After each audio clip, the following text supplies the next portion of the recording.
ሰውንም እያስፈራ ያለው ሁለተኛው ነው። አዲስ አበባ የከሌ ትባል የአንድ ቡድን ትባል ከተባለ ኤክስክሉሲቭ ነው ሚቹሊ የከሌ ካልክ የኔ ካልኩ የኛ ሊሆን አይችልም። በዚህ ደረጃ ሊያወዛግቡ የሚገባቸው ነው አወዛጋቢ ሆኑት ወይስ ደግሞ ዋናውን ጉዳይ ወደ ጎን ጥለን ነው በቅርንጫፎቹ ላይ እየተወዛገብን ያለ ነው? በአጠቃላይ በጣም ሊያጨቃጭቁ የሚገባቸው ጉዳዮች በጣም መሰረታዊ ያው የምክክር ኮሚሽን ማቋቋሚያ አዋጅም በተደጋጋሚ መሰረታዊ ልዩነቶች ነው የሚለው።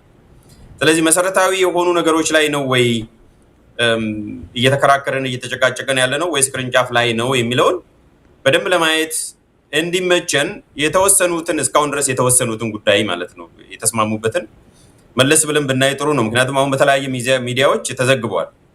ብዙ ንዑስ ምክር ሀሳቦች ቀርበዋል። ኦልሞስት ወደ 300 400 የሚሆን ወደ 400 የሚጠጋ ምክር ሀሳብ ወደ 100 ምናምን ንዑስ አጀንዳዎች የቀረቡት እዛ ላይ ተመስርተንና እስካሁን ድረስ በተስማሙበት ላይ እንኳን ተመስርተን ብንሄድ ወይስ እሱን ከግንዛቤ ብናስገባ የምንረዳው ነገር አለ። ቀላል መሆን የነበረባቸውን እኔም ቅድም ፌስቡክ ላይም ለጥፍ ያለውና በሌላ ሀገር ቢሆን ቀላል መሆን የነበረባቸው ነገሮች ግን በጣም ሲያጨቃጭቁ ነበር። ከሚያጨቃጭቁት ውስጥ ለምሳሌ አዲስ አበባ ላይ የተሰበሰቡት አይደለም። ለምንድን ነው አዲስ አበባ ላይ የተሰበሰቡት? ለምን ሐዋሳ ላይ አልተሰበሰቡም? ለምን ጅጅጋ ላይ አልተሰበሰቡም? ሰፊ አዳራሽ ወይም ሰፊ ቦታ ጠፍቶ ነው? ለምን ቡታጅራ ላይ አልተሰበሰቡም? ለምን አዳማ ሩቅ አይደለም? ለምን አዳማ ላይ አልተሰበሰቡም? ለምን አዲስ አበባ አይደለም ምክክሩ እየተደረገ ያለው? ያ የሚነግር ነገር አለ እኮ። አዲስ አበባ ላይ የተሰበሰቡት ፋሲሊቲ አለ። አዎ ሰፋፊ ፋሲሊቲ አለ። እንደ ልብ አዳራሽ ይኖራል፣ ለማስተናገድም ይመቻል። ግን ዋናው እና መሰረታዊ ጉዳይ እሱ አይደለም። አዲስ አበባ ኒውትራል ስለሆነች የሁላችንም መዲና ስለሆነች ነው። ሴንተር ኦፍ ግራቪቲ ነው፣ ሁሉንም የምታቅፍ ሁሉንም በተቻለ መጠን። የፌዴራል ከተማ የሚለው ሰው እኮ ወደ ፌዴራል ከተማ ሄዳለሁ ትሁንልኝ የሚለው በሌላ አይደለም፣ ጥቃት ፈርቶ ነው። ጥቃት ስለሚፈራ ስለሚሻሽ በተወሰነ ደረጃም ቢሆን ቢያንስ በፌዴራል ከተማ ሲሆን እኩል ከሌሎቹ ጋር አቀጠቀጣለሁ ወይም እገፋለሁ እንጂ ለብቻዬ ተለይቼ እገፋለሁ ብሎ ስለማያስብ ነው። መገፋት ይኖራል እዛም፣ ግን ቢያንስ መጠኑ ይቀንሳል፣ አይነቱም ይለያል በሚል ነው።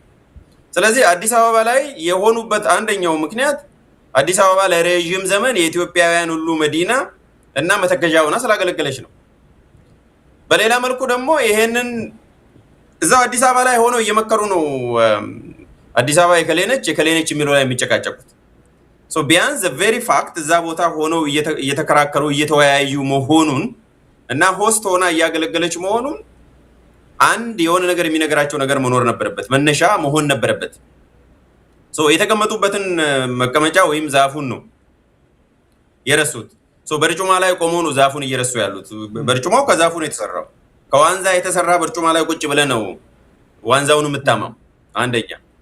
ሁለተኛ በአማርኛ እስኪበቃቸው እየተሰዳደቡ፣ ለመሰዳደብም በአማርኛ ነው የሚሳደቡት። ባይዘው ቅሬታ ሲያቀርቡም በአማርኛ ነው፣ አሽሙር ሲናገሩም በአማርኛ ነው፣ ኮሪዶር ላይ ጥያቄም የሚያቀርቡት በአማርኛ ነው፣ የሚፈርጁት በአማርኛ ነው። ከዛ በኋላ መለስ ብሎ አማርኛ ቢያንስ አንዱ ብሔራዊ ቋንቋ ይሁን፣ ብቸኛ አልተባለም። አፋን ኦሮሞም ሌላውም ሊጨመር ይችላል። ግን አማርኛ በአብዛኞቹ ስለሚነገር እና ዲፎልት ሉንጋ ፍራንካ ሆኖ ስለቀጠለ ስለቆየ ብሔራዊ ቋንቋና የስራ ቋንቋ ይለያያል። የስራ ቋንቋም ብሔራዊ ቋንቋ ዘን ኦፊሻል ላንጉዌጅ ዘን የስራ ቋንቋ ነው። የኢትዮጵያ ሕገ መንግስት እውቅና የሰጠው ሶስተኛውን ነው። ብሔራዊ ቋንቋ የለንም፣ ኦፊሻል ቋንቋም የለንም። ኢትዮጵያ ላይ የስራ ቋንቋ ነው ያለን፣ እሱም የፌዴራል የስራ ቋንቋ ነው ያለን። ሰዎች ብዙ ጊዜ ይሄን ኮንፊውዝ ያደርጋሉ። ብሔራዊ ናሽናል ላንጉዌጅ፣ ኦፊሻል ላንጉዌጅ፣ ወርኪንግ ላንጉዌጅ ነው ያለን ኢትዮጵያ ላይ እና ስለዚህ ብሔራዊ ቋንቋ እንደ ብሔራዊ ምልክት ስለሚያገለግል ለናሽናል ኢንቴግሬሽንም ይጠቅማል፣ ሲምቦል ስለሆነ አማርኛ ፕላስ የሆነ ቋንቋ ብናደርግ የሚል ፕሮፖዛል ቀረበ። ኦፍኮርስ ይቀርባል። ያንን ደግሞ መልሰው ምን ያሉት እንደ አማርኛ ብዙውን ስለማያግባባ በአማርኛ ሲሰበሰቡ ቆይተው አማርኛ ብዙዎቻችንን ስለማያግባባ ብሔራዊ ቋንቋ መሆን አይችልም ብለው አረፉ።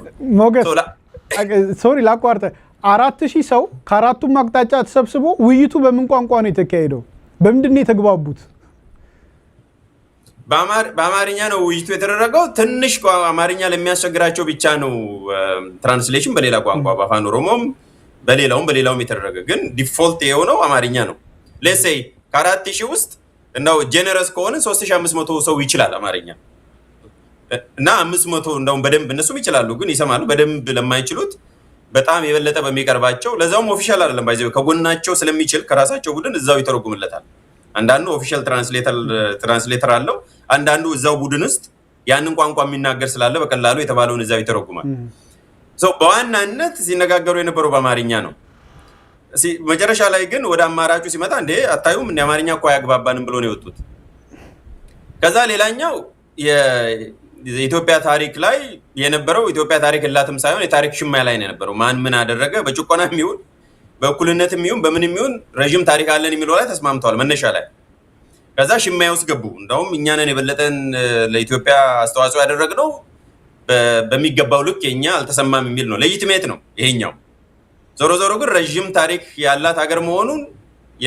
ምንም የሚያስተባብል አይደለም መጨረሻ ላይ ደግሞ ስለ ኢትዮጵያዊነት ስለ ዜግነት በተለይ ይሄ የመግቢያው እኛ ብሔሮች ህዝቦች ብሔር ብሔረሰቦችና ህዝቦች የሚለው እኛ ኢትዮጵያውያን የሚል መሆን አለበት የሚል አንድ ፕሮፖዛል ቀረበ which is easy we the people የሚል we the people of Ethiopia የሚለው ኢትዮጵያ ማናት ብለው መጡ እና ኢትዮጵያ አሁን ይሄን ያመጣሁት ምንድነው ኢዚሊ መስማማት የነበረብን ነው ባይዘው ወይ ከሌሎቹ አጀንዳዎች የተሻለ ልንግባባበት ራሽናሊ ቢታሰብና አንድ የውጪ ሰው ኦብዘርቭ ሲያደርግ በእነኚህ የበለጠ መግባባት የነበረብን ነው በሌላ መልኩ ግን ሲያጨቃጭቁ የነበረው እንደውም በጣም ትልቁ አጨቃጫቂ አዲስ አበባ ጉዳይ ነው ድሬዳዋም እንዲሁ ዝም ብላን የገባችው እንጂ ድሬዳዋ አይደለም የአዲስ አበባ ጉዳይ ነው ሲያጨቃጭቅ የቆየው ከሁሉም በላይ የአዲስ አበባ ጉዳይ አጨቃጭቋል ቅድም እንዳልኩ የብሔራዊ ቋንቋም አጨቃጭቋል ሌሎቹም ያጨቃጨቁ ነገሮች አሉ በኦርደር ስናይ ግን አዲስ አበባ ጥያቄ አለው ኦፍ ኮርስ አዎ ባለፉት 5-6 ዓመታት እንደምታውቀው ሌላ ትርክትም መጣ ይሄኛው ፊንፊኔ ስል ሌላውም ደግሞ ኖ እንዴ ዝም ሲባል እውነት መሰለ እንዴ በረራ የሚባል ነበር የሚል ትርክት መጣ በመጽሐፍ መልክ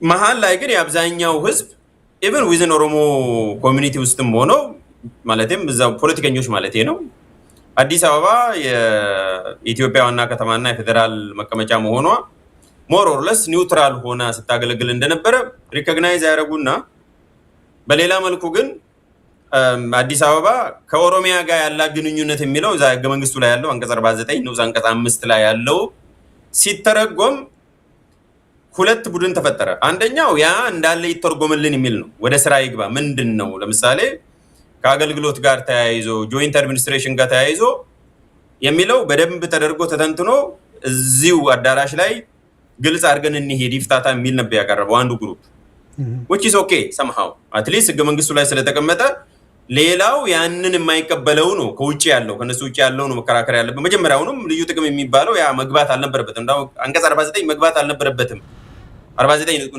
ንዑስ 5 ማለት ነው መግባት አልነበረበትም የሚል ነው የሚከራከረው እንጂ ህገ መንግስቱ አጎናጽፎኛል የሚለው ችግር የለውም ምክንያቱም ያለውን ነው የሚናገረው በደንብ ግልጽ ይሁን የሚለው ሌላው ግን የሆነው መቀመጫ የተጠሪነት የሚል ነገር መጣ ሰው ክልሎች ማለት አዲስ አበባ ብሔር የላትም በብሔር መነጽር ካየው ህገ መንግስት በብሔሮች ላይ የተመሰረተ ነው ስለዚህ የፌደራል መንግስት ብሔር ስላልሆነ ይሄን እዛ ውስጥ የተናገሩትን ነው ማለት የፌደራል መንግስት ብሔር እኮ አይደለም ብሔሮችን ነው የሚያስተዳድረው እንጂ ስለዚህ ክልሎች የብሔሮች ነው መሆን ያለበት አዲስ አበባም ወደ ሆነ ብሔር መግባት አለበት for the same reason ድሬዳዋም እንደዛ መሆን አለባት የሚል መከራከሪያ ሲመጣ and therefore ተጠሪነቱ ለኦሮሚያ መሆን አለበት የሚል ኃይል መጣ ሶስተኛው የዚህኛው ፍንካች የሆነው አዲስ አበባ የኦሮሞ ነች የሚል መጣውን ረጅም ጊዜ ግን ሲጨቃጨቁበት የነበረው አድሚኒስትሬሽን የሚለውን ነው በማን ተተዳደር በምን መልኩ ተተዳደር ወዘተረፈ የሚለውን ሲያወሩ ቆዩና ክርክሩ የነበረው አዲስ አበባ የማን ትሁን ነው የባለቤትነት ጉዳይ ነው ወደ ውጪ መተው ሲጨቃጨቁ የነበሩና ለሌላ ደግሞ የሚነገረው የአዲስ አበባ ተጠያቂነትና አስተዳደር ምን መምሰል አለበት የአስተዳደር ቅርጽ እና ተጠያቂነት ተጠሪነት ምን መሆን አለበት የሚል ነው ስለዚህ ጭብጡ የተለያየ ነው የነበረው ጴጥሮስ ነኒሹ ምንም የማይገናኝ ጭብጥ ነው የነበረው ሰውንም እያስፈራ ያለው ሁለተኛው ነው አዲስ አበባ የከሌ ትባል የአንድ ቡድን ትባል ከተባለ ኤክስክሉሲቭ ነው ሚቹሊ የከሌ ካልክ የኔ ካልኩ የኛ ሊሆን አይችልም እኮ በቃ እኔ አሁን እኔ እናንተ ስናወራ የኔ ካልኩ የስክሪፕቶ የኔ ነው ኦነርሺፕ የኔ እንዴት የኛ ሊሆን ይችላል? ተርጉም ምን ችግር አለው? የኔ ከተባለም እኮ የኛ ነው ብሎ በድርቅና ለማሳመን ነው እየተሞከረ ያለው። ዘሞመንት የኔ ካልኩ አንተ የለም እዚህ ውስጥ የኛ ሊሆን አይችልም።